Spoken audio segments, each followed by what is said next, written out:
In today's video, I'm going to teach you how to connect make.com to Google Drive. We'll walk through the exact clicks you need, plus a few tips so your connection is secure and works the first time.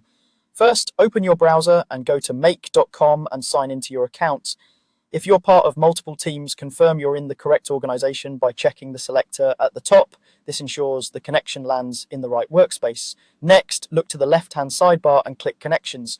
This section is where all app authorizations live. You can create new ones or reuse existing ones later. If you don't see Google Drive yet, that's okay. We'll add it from the builder in a moment. Now open the scenario builder. This is where you design automations. You can open an existing scenario or start a blank one. Either way, the process to link Google Drive is the same. In the canvas, click the plus icon to add your first module. A catalog of apps appears. Search for and select Google Drive.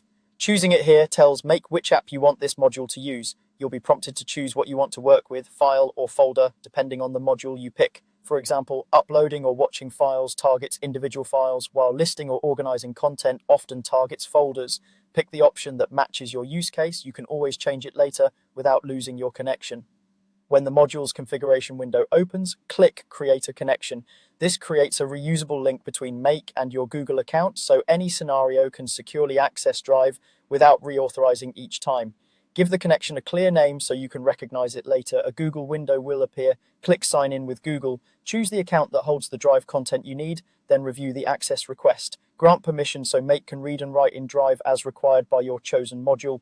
If you use Google Workspace and see a blocked message, your admin may need to allow Make in your organization. Once allowed, repeat the sign-in. After Google confirms, you'll be returned to Make with the connection selected in the module. From here, you can browse to the exact file or folder, including shared drives if your account has access. Save your scenario, and you're ready to build the rest of your automation using that new Google Drive connection.